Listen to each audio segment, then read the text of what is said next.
2024-25 ஆண்டிற்கான நிதிநிலை 16 மாண்புமிகு உறுப்பினர்கள் தங்களுடைய கருத்துக்களையும் ஆலோசனைகளையும் அரசுக்கு வழங்கியிருக்கிறார்கள். அவர்கள் அத்தனை பேருக்கும் என்னுடைய நெஞ்சார்ந்த நன்றிகளை நான் தெரிவித்துக் கொள்ள விரும்புகிறேன். நம் மாநிலத்தில் திராவிட மாடல் அரசை தலைமையேற்று வழிநடத்தி வரும் நமது மாண்புமிகு தமிழ்நாடு முதலமைச்சர் அவர்கள் வகுத்து தந்த பாதையில் பயணித்து இந்த நிதிநிலை அறிக்கையில் இடம்பெற்றுள்ள முக்கியமான அம்சங்களை மீண்டும் நான் நினைவு கூற விரும்புகிறேன். பேரவைத் தலைவர் அவர்களே, முத்தமிழறிஞர் கலைஞர் அவர்கள் நாங்கள் கோட்டையிலே அமர்ந்திருந்தாலும் தமிழ்நாட்டின் கடைக்கோடியில் உள்ள குடிசைகளில் வாழும் மக்களின் நலன்தான் நாங்கள் அக்கறை கொண்டிருக்கிறோம், அது குறித்தே நாங்கள் எண்ணிக்கொண்டிருக்கிறோம் என்று குறிப்பிட்டதைப் போல இந்த அரசுக்கென்று ஒரு மாபெரும் தமிழ் கனவு ஒன்று உள்ளது. அதன் அம்சங்களை முன்வைத்துத்தான் நாங்கள் இந்த நிதிநிலை அறிக்கையை தயாரித்திருக்கிறோம். நிதிநிலை அறிக்கையிலே குறிப்பிட்டு சொன்னதைப் போல சமூக நீதி, கடைக்கோடி தமிழர் நலன், உலகை வெல்லும் இளைய தமிழகம், அறிவுசார் பொருளாதாரம், மகளிர் நலம் காக்கும் சமத்துவ பாதை, பசுமை வழி பயணம், தாய் தமிழும் தமிழர் பண்பாடும் என்கின்ற இலக்குகளை அடிப்படையாக கொண்டு நூற்றாண்டு கண்ட திராவிட இயக்கத்தின் அடிப்படைதான் சமூக நீதி என்பதை இந்த மாமன்ற உறுப்பினர்கள் மிக நன்றாக அறிவார்கள். அந்த சமூக நீதி தத்துவம்தான் இந்த நிதிநிலை அறிக்கையினுடைய ஒவ்வொரு பக்கத்திலும் பிரதிபலித்திருக்கிறது.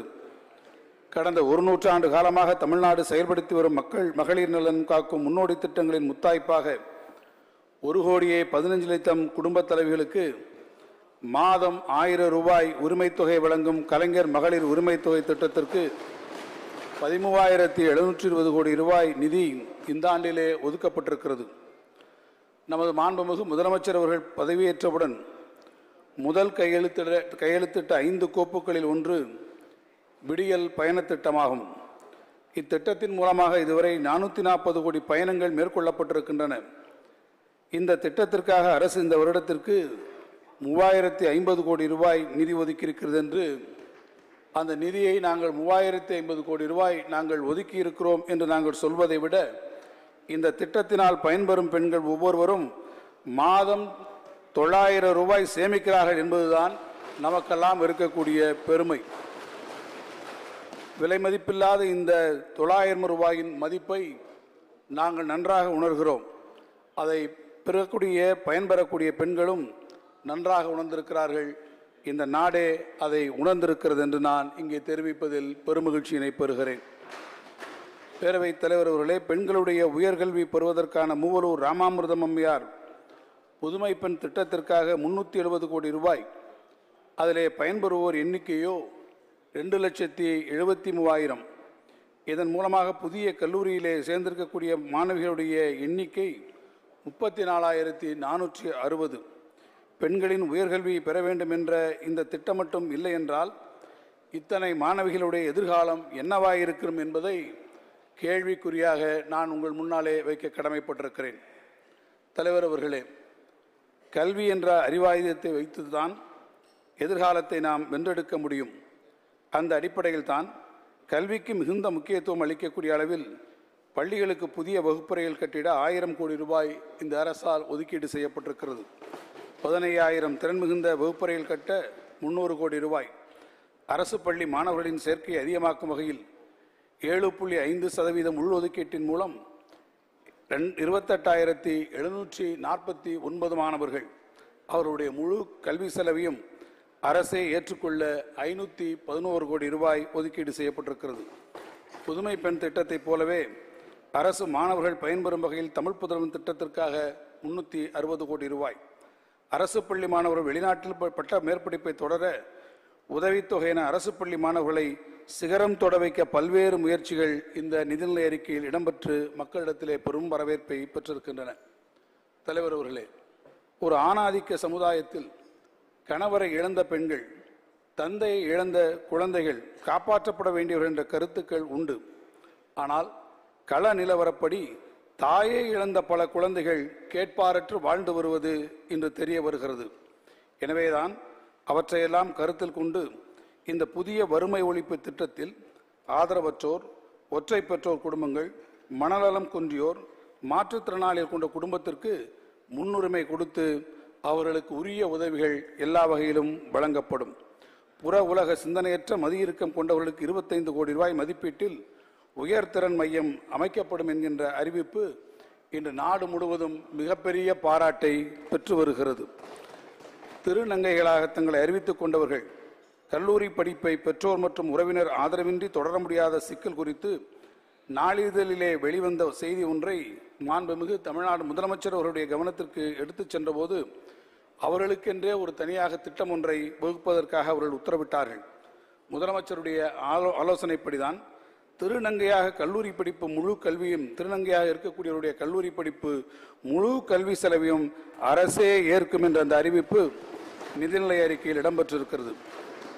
ஒரு நாளிதழிலே வந்த ஒரு பெட்டி செய்தி கொள்கை முடிவாக மாறக்கூடிய ஒரு அதிசயம் தமிழ்நாட்டில் மட்டும்தான் நிகழ்ந்திருக்கிறது என்பதை நான் இங்கே குறிப்பிட்டு சொல்ல விரும்புகிறேன்.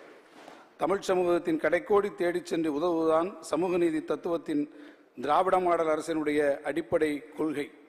தலைவர் அவர்களே, கனித்தமிழ் மாநாடு நடத்தி புதிய மென்பொருள் தொழில்நுட்பம் உருவாக்க உரிய நிதி இந்த நிதிநிலை அறிக்கையிலே ஒதுக்கப்பட்டிருக்கிறது. அறிவியல் தமிழ் அறிமுகப்படுத்தப்பட்டு முத்தமிழறிஞர் கலைஞர் வழியில் இந்த அரசு பயணித்து வருகிறது என்பதற்கு இது ஒரு மிகச்சிறந்த எடுத்துக்காட்டாக இருக்கிறது. தமிழ்நாட்டினுடைய பசுமை வழி பயணத்தை செம்மைப்படுத்திட, பசுமை ஆற்றல் உருவாக்கிடவும், கடற்கரைகளை பாதுகாத்து நீதல் மீட்சி இயக்கம், கான்கிரீட் கட்டடங்களிடையே பசுமை பரப்பை உயர்த்திட நகர்ப்புற பசுமை இயக்கம், அடையாறு நதியை சீரமைப்பதற்கு மட்டுமின்றி தமிழ்நாடு முழுவதும் நதிக்கரை மேம்பாடு, நீலக்கொடி கடற்கரைகள், மின் பேருந்துகள் என பசுமை முயற்சிகள் தொடர்ச்சியாக மேற்கொள்ளப்பட்டிருக்கின்றன. தமிழ்நாடு எங்கும் கட்டமைப்பு திட்டங்கள் குறித்தான அறிவிப்புகள் இந்த நிதிநிலை அறிக்கையில் இடம்பெற்றிருக்கின்றன. சென்னை மட்டுமின்றி தமிழ்நாட்டின் முக்கிய நகரங்களில் சாலைகள், உயர்மட்ட பாலங்கள், புதிய குடிநீர் திட்டங்கள், வடசென்னை வளர்ச்சிக்கான சிறப்பு நிதி, 3000 புதிய பேருந்துகள் என தொலைநோக்கு திட்டங்கள் பலவும் இதில் இடம்பெற்றிருக்கின்றன.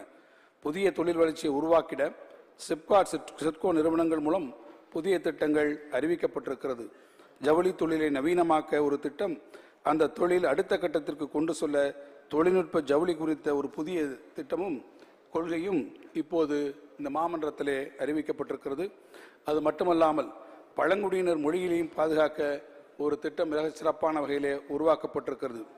இவ்வாறு மாபெரும் தமிழ் கனவுகளை முன்வைத்து செதுக்கப்பட்ட இந்த நிதிநிலை அறிக்கையில் இடம்பெற்றிருக்கும் அறிவிப்புகள் தமிழர்களின் வாழ்வை வளம் பெறச் செய்யும் என்று நாங்கள் உறுதியாக நம்புகிறோம். பேரவை துணைத் தலைவர்களே, தமிழ்நாடு அரசினுடைய நிதியிலிருந்து செயல்படுத்தப்படும் பல்வேறு திட்டங்களுடைய நிலை குறித்து நான் இந்த பேரவையினுடைய கவனத்தை ஈர்க்க விரும்புகிறேன்.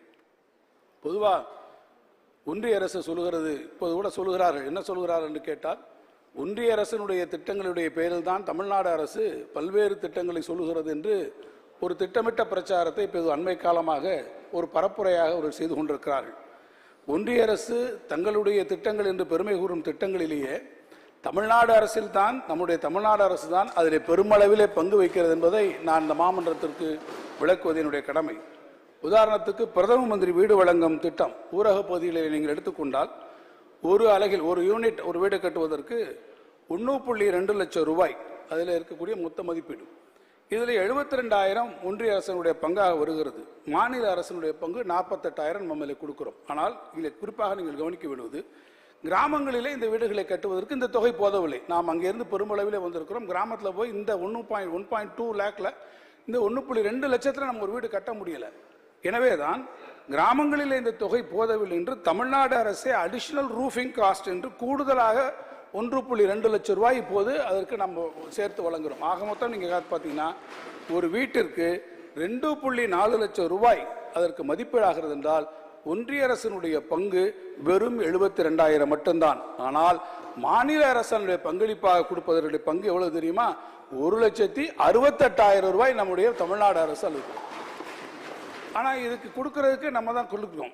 ஆனால் 30% மட்டுமே இந்த திட்டத்துக்கான நிதி ஒன்றிய அரசிலிருந்து வருகிறது. ஆனால் பேர் என்ன தெரியுமா? பிரதம மந்திரி ஆவாஸ் யோஜனா அப்படின்னு பேர். பேரு அந்த பேரு பெத்த பேரா தான் இருக்குது. ஆனால் தாகல் இருக்கு. அதற்கான அடிப்படையான பணம் எங்கே இருந்து வருகிறது என்று கேட்டால் நாங்கள் தான் கொடுத்துருக்கோம். அங்கிருந்து ஒரு பணமும் வரல. அதே போல நான் ஒரு வரலாற்று செய்தி சொல்லும், நாட்டிலேயே முதன்முறையாக ஆதி திராவிட பெருமக்களுக்கு கான்கிரீட் வழங்கியது முத்தமிழறிஞர் கலைஞருடைய ஆட்சி காலத்தில் வழங்கினார். 1970 முதன்முறையாக குடிசை மாற்று வாரியத்தை அவர் வழங்கினார். அதே போல 2010 கலைஞர் வீடு வழங்கும் திட்டத்தை அவர் அமல்படுத்தினார். அவர் 2010 கலைஞர் வீடு வழங்கும் திட்டம் வந்தது. 14 வருடங்கள் கழித்து அந்த தந்தையின் கனவை இன்றைக்கு மகன் நிறைவேற்றுகிறார். நம்முடைய மாண்புமிகு முதலமைச்சர்கள் குடிசை இல்லாத அந்த தமிழ்நாட்டை உருவாக்குவதற்கு கலைஞருடைய கனவு இல்லம் திட்டத்தை அறிமுகப்படுத்தியிருக்கிறார்.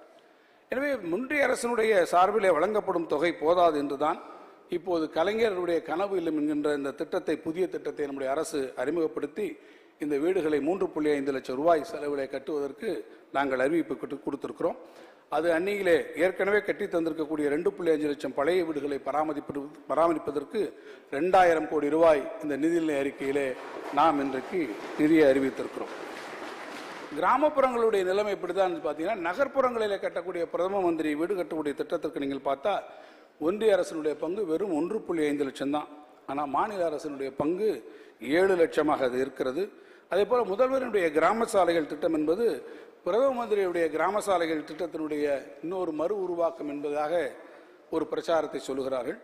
நீங்கள் இந்த முதலமைச்சருடைய கிராம சாலை திட்டத்தினுடைய முழு பணமும், முழு செலவும், முழு நிதியும் மாநில அரசு தன்னுடைய சொந்த நிதியிலிருந்தான் செயல்பட்டு வருகிறது. ஆனால் மறுபுறம் நீங்கள் பார்த்தீங்கன்னா பிரதம மந்திரியுடைய கிராம சாலை திட்டம் PMGSY பார்த்தீங்கன்னா 1945 கோடி ரூபாய் மதிப்பீட்டில் ஒன்றிய அரசுக்கு அனுப்பப்பட்டிருக்கக்கூடிய முன்மொழிவுகளுக்கு ஒன்றிய அரசு இதுவரை எந்த விதமான ஒப்புதலையும் தரவில்லை.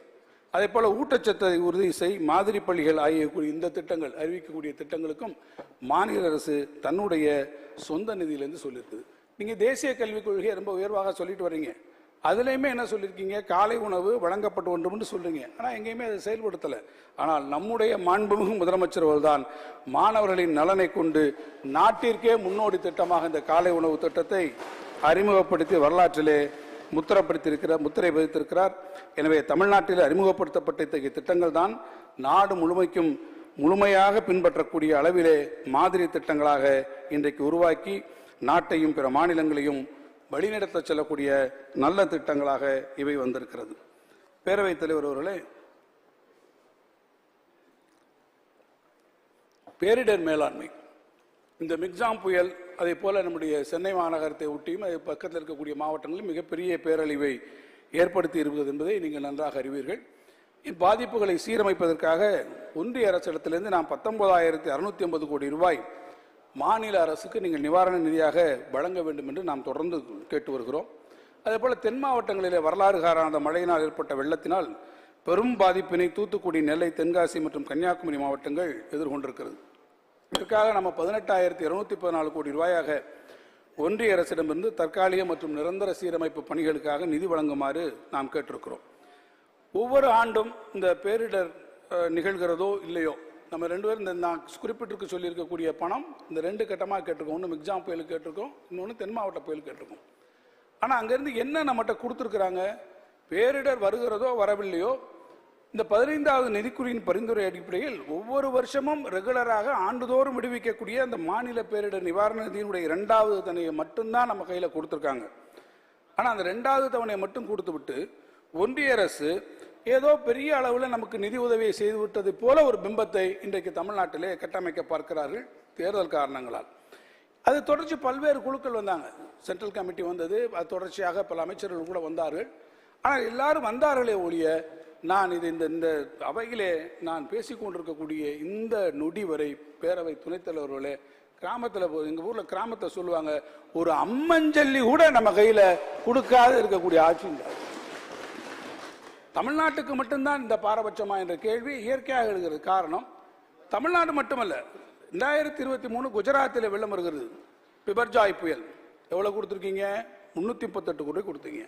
அசாமில் 2022 வெள்ளம் வந்தது, 250 கோடி கொடுத்துருக்கீங்க. 2022 கர்நாடகாவில் வெள்ளம் வந்தது, 939 கோடி கொடுத்தீங்க. குஜராத் புயலுக்கு 1000 கோடி ரூபாய் அள்ளி கொடுத்திருக்கிறீர்கள் 2021. மத்திய பிரதேசத்தில் 21 வெள்ளம் வரும்போது 600 கோடி கொடுத்தீங்க. பீகாரில் வெள்ளம் வந்தபோது 1038 கோடி கொடுத்துருக்கீங்க 2021. கர்நாடகா வெள்ளம் 21 1623 கோடி ரூபாய் கர்நாடகாவுக்கு வழங்கியிருக்கிறீங்க. ஆக இத்தனை மாநிலங்களுக்கும் வெள்ள பாதிப்புகள், புயல் பாதிப்புகளே பணம் வழங்கி நிதி வழங்கி இருக்கக்கூடிய ஒன்றிய அரசு தமிழ்நாட்டுக்கு மட்டும் இந்த பாரபட்சம் ஏன் காட்டுகிறது என்ற கேள்வியை நான் இந்த சட்டமன்றத்திலே வைக்க விரும்புகிறேன். இந்த ஏழை எளிய மக்கள், தமிழ்நாட்டு மக்கள் திராவிட மாடல் ஆட்சிக்கு ஆதரவாக இருக்கிறார்கள் என்கின்ற ஒரே காரணத்தினால் நம்முடைய ஒன்றிய அரசு இந்த பாரபட்சத்தை காட்டுவதாக நான் இந்த நேரத்திலே சுட்டிக்காட்ட விரும்புகிறேன். ஆனால் எந்த நேரத்திலும் நீங்கள் எந்த ஒரு 10 பைசா கூட நீங்கள் இந்த புயலுக்கு கொடுக்காத அதே சூழ்நிலையில் நம்முடைய அரசு மிக்ஜாம் புயலால் கடுமையாக பாதிக்கப்பட்டிருக்கக்கூடிய சென்னை மற்றும் சுற்றுப்புற மாவட்டங்களில் உள்ள 24.25 லட்சம் குடும்பங்களுக்கு தலா 6000 ரூபாய் என 1486 கோடி ரூபாயை நிவாரணமாக கொடுத்திருக்கிறது. தென் மாவட்டங்களிலே கடுமையாக பாதிக்கப்பட்டு வாழ்வாரம் அந்த குடும்பங்களுக்கு 6000 ரூபாய் மற்றும் பாதிக்கப்பட்ட குடும்பங்களுக்கு 1000 ரூபாய் என்று மொத்தம் 30.94 லட்சம் குடும்பங்களுக்கு 540 கோடி ரூபாய் செலவிலே தமிழ்நாடு அரசு அவர்களுக்கு நிவாரணம் வழங்கியிருக்கிறது. சேதமடைந்த வீடுகளுக்கு பதிலாக புதிய வீடுகள் மற்றும் பழுதுபார்த்தல் செய்வதற்கு 385 கோடி ரூபாய், பயிர் சேத நிவாரணம் 250 கோடி ரூபாய், தற்காலிக மற்றும் நிரந்தர சீரமைப்பிற்காக நெடுஞ்சாலைத்துறைக்கு 725 கோடி ரூபாய், நீர்வளத்துறையில் சீரமைப்பு பணிகளுக்காக 630 கோடி ரூபாய், சேதமடைந்த மீன்பிடி படகுக்கு நிவாரணம் 15 கோடி ரூபாய், கால்நடைகள் வழங்குவதற்கு கடன், உப்பள தொழிலாளருக்கு உதவி, அதே போல பள்ளி மற்றும் கல்லூரி சான்றிதழ் மற்றும் பாட பங்குத்தங்கள் வழங்குதல் என்று அத்தனையும் நம்முடைய மாண்புமிகு முதலமைச்சர் அவர்கள் வழங்கியிருக்கிறார்கள். நம்முடைய பாரத பிரதமர் அவர்களும் அண்மையிலே தூத்துக்குடிக்கு வருவதாக நான் அறிகிறேன். நிச்சயமாக அவர் வருகிறதற்கு முன்பாகவோ அது வருவதை ஒட்டியோ நம்முடைய தேசிய பேரிடர் நிவாரண நிதியிலிருந்து நம்முடைய தமிழ்நாட்டிற்கு உரிய நிதியை ஒன்றிய அரசு வழங்கும் என்று நான் நம்புகிறேன். அதே போல விண்வெளி சாதனைக்கு அடிக்கல் நாட்ட வரக்கூடிய நம்முடைய பாரத பிரதமர் அவர்கள் சமவெளியிலே நடந்திருக்கக்கூடிய இந்த துயரத்தையும் கருத்திலே கொண்டு அதை தணிப்பதற்கான உரிய முயற்சிகளை அவர்கள் மேற்கொள்வார்கள் என்ற நம்பிக்கையை நான் இந்த அவையிலே தெரிவிக்க விரும்புகிறேன். அதே போல மெட்ரோ ரயில் திட்டம் 63,246 கோடி ரூபாய் மதிப்பீட்டில் சென்னை மெட்ரோ ரயில் திட்டம் 2ஆம் கட்டம் நம் நாட்டிலேயே ஒரு மாபெரிய கட்டமைப்பு திட்டமாக நடந்து கொண்டிருக்கிறது. இந்த ஒவ்வொரு மாநிலத்திலும் வரக்கூடிய இந்த மெட்ரோ ரயில் திட்டத்திற்கு ஒன்றிய அரசு தன்னுடைய பங்களிப்பை வழங்கும் என்பதுதான் 2 பேருக்கும் இருக்கக்கூடிய ஒரு அக்ரிமெண்ட். 50% ஒன்றிய அரசு, 50% மாநில அரசு. நம்முடைய மாண்புமிகு ஒன்றிய உள்துறை அமைச்சர் கூட சென்னைக்கு வருகை புரிந்து நம்முடைய எதிர்க்கட்சி தலைவர்களோடு கைகுலுக்கி அதற்கான திட்டத்திற்கான அடிக்கல் எல்லாம் நாட்டினார்கள். இந்த கைகுலுக்களை நம்பி வைத்துக்கொண்டு அவர்களும் கண்மூடித்தனமாக உடனடியாக இந்த பணிகளை எல்லாம் ஆரம்பித்து இந்த பணிகளை எல்லாம் நடத்தலாம் என்று பார்த்தால் அந்த பணிகள் கைகுலுக்கத்தோடு முடிந்து விட்டதை போல கைகுலுக்கினார்களே ஒழிய கண் திறக்காமல் போய்விட்டார்கள் என்பதை நான் உங்களுக்கு சுட்டிக்காட்ட வைத்திருக்கிறேன். அதை முன்பாகவே அவர்கள் கடைக்கன் பார்வை காட்டியிருந்தால் இந்த மாநிலத்திற்கு பல ஆயிரம் கோடி ரூபாய் இன்றைக்கு சேமித்திருக்க முடியும். இந்த திட்டத்திற்கு 17/8/21 அன்று திட்ட முதலீட்டு வாரியம் PIB ஒப்புதல் கொடுத்தது. ஆனால் சென்னை மெட்ரோ ரயில் திட்டத்தின் 2ஆம் கட்டத்திற்கு ஒன்றிய அரசு இதுவரை எந்த விதமான ஒப்புதலையும் தரவில்லை. இதன் காரணமாக மாநில அரசே முழு செலவையும் நாம் இன்றைக்கு ஏற்றுக்கொள்ள வேண்டிய நிலை இருக்கிறது. நமக்கு ஒப்புதல் தராமல் இருக்கக்கூடிய ஒன்றிய அரசு அதே வேளையில் பார்த்து என்று சொன்னால் 2022 நாக்பூர் மெட்ரோ ரயில் 2ஆம் கட்டம், கொச்சி மெட்ரோ 2ஆம் கட்டத்துக்கு ஒப்புதல் தந்திருக்கிறார்கள். 2023 குருகிராம், புனே மெட்ரோ திட்டங்களுக்கும் ஒன்றிய அரசு ஒப்புதல் தந்திருக்கிறது. இந்த நியாயமற்ற செயலினால் மாநில அரசுக்கு இந்த வருடம் மட்டும் 9,000 கோடி ரூபாயும் அடுத்த வருடம் 12,000 கோடி ரூபாயும் கூடுதல் செலவு ஏற்பட்டிருக்கிறது. ஒன்றிய அரசு தன்னுடைய கடமையை நிறைவேற்றாததால் மாநில அரசுடைய கடனும் பற்றாக்குறையும் மீண்டும் இதில் அதிகரித்திருக்கிறது. ஒன்றிய அரசு விரைவில் இந்த திட்டத்திற்கு ஒப்புதல் அளிப்பார்கள் என்று நான் நம்புகிறேன். அதில் இப்போது வெளிநடப்பு செய்திருக்கக்கூடிய சமீபத்திலே மனம் மாறிய மைந்தனாக மாறியிருக்கக்கூடிய நம்முடைய மாண்புமிகு எதிர்க்கட்சி தலைவர் அவர்களும் இதற்கு குரல் கொடுப்பார் என்று நம்புகிறேன். நேற்றைய தினம் உரையாற்றி இருக்கக்கூடிய கோவை தெற்கு சட்டமன்ற உறுப்பினரும் உரிய அளவிலே ஒத்துழைப்பார் என்று நான் திடமாக நம்புகிறேன். பேரவை துணைத் தலைவர் அவர்களே, கூடுதல் வரி, மேல் வரி, செஸ் அண்ட் சர்சார்ஜஸ், நான் இங்கே ஒரு சின்ன கோட் சொல்றேன். எங்கள் மாநிலம் 60,000 கோடி ரூபாய் ஒன்றியத்துக்கு தருகிறது. ஆனால் எங்களுக்கு திரும்பி கிடைப்பது என்ன? எங்கள் மாநிலம் என்ன கையேந்தி இருக்கும் மாநிலமா? இப்படி கேட்டது யார் தெரியுமா? மாநில உரிமைகளுக்கு இத்தகைய பெரிய உரத்த குரல் கொடுத்தவர் வேறு யாரும் இல்லை. 2012ஆம் ஆண்டிலே குஜராத் மாநிலத்தினுடைய முதலமைச்சராக இருந்தவர் மதிப்பிற்குரிய இன்றைய பாரத பிரதமர் திரு நரேந்திர மோடி அவர்கள். அந்த மாநிலத்தினுடைய உரிமை குரல் குஜராத்திலே மாநில முதலமைச்சராக இருந்து எழுந்தது. அவர் அன்றைக்கு குஜராத்திலே இருந்து கேட்ட குரலைத்தான், அதே குரலைத்தான் இன்றைக்கு தமிழ்நாட்டினுடைய உரிமை குரலாக இங்கே இருந்து நாம் எழுப்புகிறோம் என்பதை நான் கவனப்படுத்த விரும்புகிறேன். ஒன்றிய அரசு தனது வரிகளை மாநிலங்களுக்கு எவ்வாறு பகிர்ந்தளிக்க வேண்டும் என்று ஒவ்வொரு 5 ஆண்டும் நிதிக்குழு ஒரு பரிந்துரை செய்கிறது. 10வது நிதிக்குழுவில் 6.64% என்ற நமது பங்கை தொடர்ந்து குறைத்து 15வது நிதிக்குழுவில் 4.8% குறைத்திருக்கிறது. தொடர்ந்து வரும் நிதிக்குழு நம்முடைய மாநிலத்திற்கு அநீதியை நம்முடைய மாநிலத்துக்கு அதிநீதி இழக்கிறது. இது போதாதென்று ஒன்றிய அரசு தனது வரிகள் மீது மேல்வரி மற்றும் கூடுதல் கட்டணத்தை, அதாவது செஸ் அண்ட் சர்சார்ஜஸ் விதிக்கிறது. நியாயமாக பார்த்தால் இந்த தொகையும் மாநில அரசுடன் பகிர்ந்தளிக்க வேண்டும். ஆனால் ஒன்றிய அரசு இந்த தொகையை தானே வைத்துக் கொண்டு திட்டங்களை தீட்டுகிறது. 21-22 செஸ் மற்றும் சர்சார்ஜ் மூலம் ஒன்றிய அரசு 5.8 லட்சம் கோடி ரூபாயை திரட்டியிருக்கிறது. 22-23 6.19 லட்சம் கோடி ரூபாய், 23-24 6.5 லட்சம் கோடி ரூபாய், 24-25 6.95 லட்சம் கோடி ரூபாய்க்கு இப்போது திட்டமிட்டிருக்கிறது. ஒரு கற்பனைக்கு நான் ஒன்றை சொல்லுகிறேன். ஒன்றிய அரசு கூட்டாட்சி, ஏன்னா அது கற்பனையாக தான் சொல்கிறேன், ஏன்னா ஒன்றிய அரசு ஒரு காலத்திலும் கூட்டாட்சி தத்துவத்தை கடைபிடிக்க போவதில்லை. நான் கற்பனையாக கூட வைத்துக் கொண்டாலும் கூட ஒருவேளை அவர்கள் இந்த கூட்டாட்சி தத்துவத்தை கடைபிடித்து இதை மாநில அரசுகளுக்கு இந்த தொகையை பகிர்ந்து கொடுத்திருப்பார் என்று சொன்னால் தமிழ்நாட்டிற்கு மட்டும் 2021-22 9,000 கோடி ரூபாய் வந்திருக்க வேண்டும். 2022-23 10,300 கோடி ரூபாய் நம்ம இடத்துல வந்திருக்க வேண்டும்.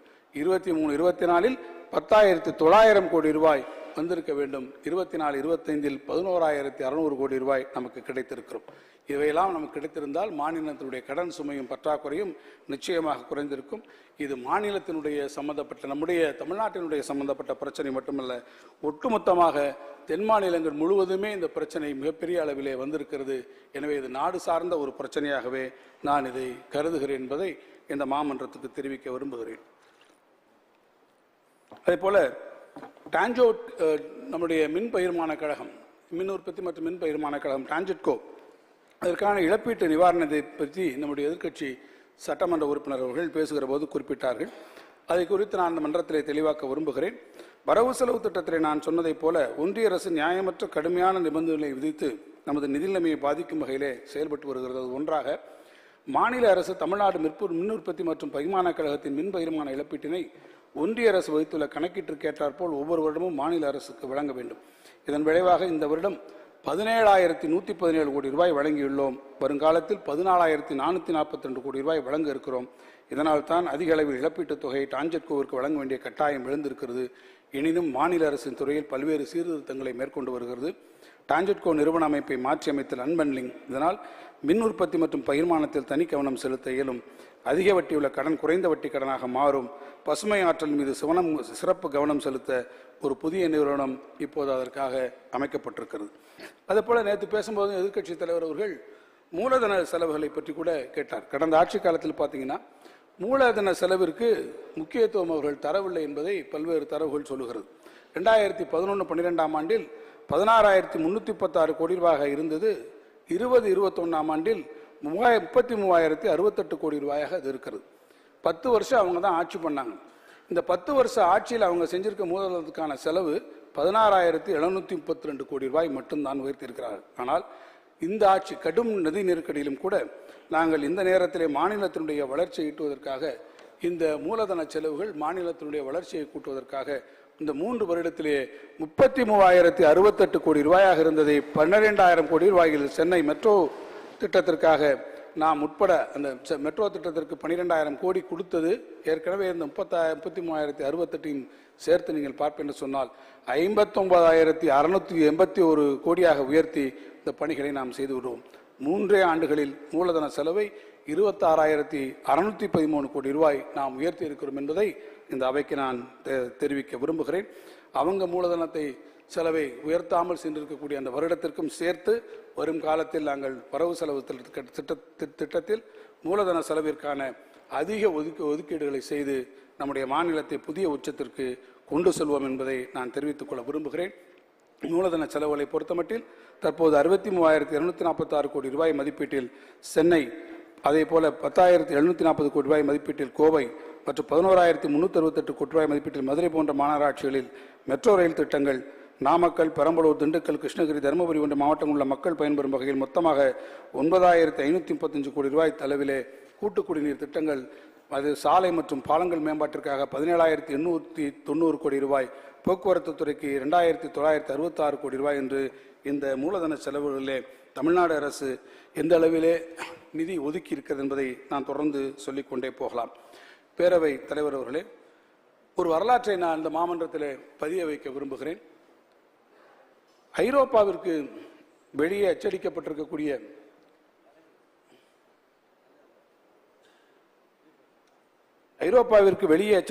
முதல் தமிழ் நூல் தமிழிலே தான் வெளிவந்தது. 1554ஆம் ஆண்டு பிப்ரவரி 11ஆம் தேதி போர்ச்சுகல் நாட்டிலே லிஸ்பன் நகரத்திலே கார்த்திலா என்ற தலைப்பில் 38 பக்கங்களை கொண்ட ஒரு சிறு தமிழ் நூல் ஒன்று அச்சிடப்பட்டது. வருடம் 1554. அந்த நூல் அச்சடிக்கப்பட்ட காலத்தில் உலக புகழ்பெற்ற ஷேக்ஸ்பியர் பிறந்திருக்கவில்லை. இந்தியாவிலே பேரரசர் அக்பர் த கிரேட் என்று அழைக்கப்பட்ட மகா அக்பர் அரியணையிலே ஏறியிருக்கவில்லை. கொலம்பஸ் அமெரிக்காவை கண்டுபிடித்து 50 ஆண்டுகள் கூட ஆகியிருக்கவில்லை. உலக வரலாற்றில் மாபெரும் அறிவியல் மேதைகள் கலீலியோ, நியூட்டன் 2 பேரும் அப்போது பிறந்திருக்கவில்லை.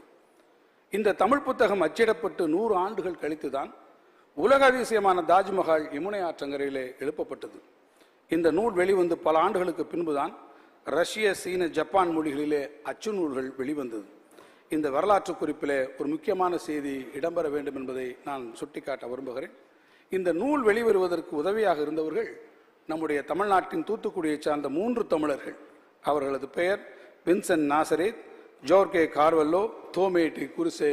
இந்த 3 தமிழர்களுடைய முயற்சியால் தான் 1554ஆம் ஆண்டு ஒரு முதல் தமிழ் நூல் வந்திருக்கிறது. எனவேதான் இந்த வரலாற்று பின்புலத்தில் தான் தமிழுக்கான முதல் அச்சு முதற்கொண்டு அரிய ஆவணங்கள் மின்பதிப்பு செய்ததற்காக அரசு நிதியினை ஒதுக்கி இருக்கிறது. நேற்று உலக தாய்மொழிகள் தினம் கடைபிடிக்கப்பட்டு மாமன்ற உறுப்பினர்கள் உறுதிமொழி எடுத்துக் கொண்டிருக்கிறார்கள். தாய் தமிழுக்காக எதையும் செய்ய துணிந்தவர்கள் நாம். ஆனால் வேறு எந்த மொழியும் நாம் அழிக்க முற்பட்டதில்லை. எனவேதான் பழங்குடியினர் மொழிகளையும் பாதுகாக்கப்பட ஒரு திட்டம் அறிவிக்கப்பட்டிருக்கிறது. இவ்வாறு மாபெரும் தமிழ் கனவுகளை முன்வைத்து செதுக்கப்பட்ட இந்த நிதியறிக்கை இடம்பெற்றிருக்கும் அறிவிப்புகள் தமிழர்களுடைய வாழ்வை வளம் பெறச் செய்யும் என்று நாங்கள் உறுதியாக நம்புகிறோம். பேரவை தலைவர் அவர்களே, நேற்றெல்லாம் பேசுகிற போது கடன் பற்றியும் மிக அளவிலே பெரிய அளவிலே இங்கே விவாதங்கள் நடந்திருக்கிறது. பொருளாதாரத்தை பற்றியும் நிதி மேலாண்மை பற்றியும் எந்த ஒரு அடிப்படை புரிதலும் இல்லாமல் பரபரப்பை உருவாக்கக்கூடிய ஒரே நோக்கத்தோடு எதிர்க்கட்சியினர் அரசினுடைய கடன் அளவை பற்றிய தவறான கருத்துக்களை முன்வைத்து சென்றிருக்கிறார்கள்.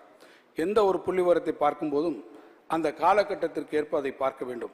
நாங்கள் 10 ஆண்டு காலத்தில் குறைவாக கடன் வாங்கினோம், ஆனால் அவர்கள் 3 ஆண்டுகளில் அதிகமாக கடன் வாங்கியுள்ளனர் என்று கூறுவது அவர்கள் வாங்கியிருக்கிறார்கள். உதாரணத்திற்கு சொல்ல வேண்டுமென்றால் 2011 வரவு செலவு திட்டத்தின் மொத்த மதிப்பு 1.02 லட்சம் கோடி ரூபாய் தான்.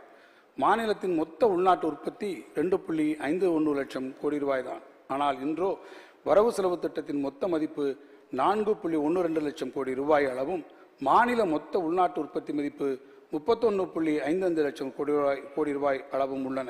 இந்த அடிப்படையை கொண்டு கடனை பொறுத்தவரை அதை மாநில மொத்த உள்நாட்டு உற்பத்தி மதிப்புடன் ஒப்பிட வேண்டும். அதாவது மாநிலத்தின் பொருளாதாரம் வளர வர அந்த மாநிலத்தினுடைய கடன் வாங்கும் திறனும் அதை திருப்பிச் செலுத்தும் திறனும் அதிகரிக்கும். அந்த வகையில் 15வது நிதிக்குழு தமிழ்நாட்டுக்கு கடன் அளவு குறித்த சில வரம்புகளை நிர்ணயித்திருக்கிறது.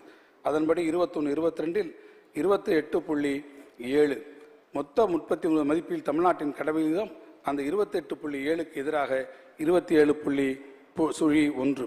22-23 15வது நிதிக்குழு வரம்பு 29.3. நம்முடைய தமிழ்நாட்டின் கடவின் விகிதம் 26.87.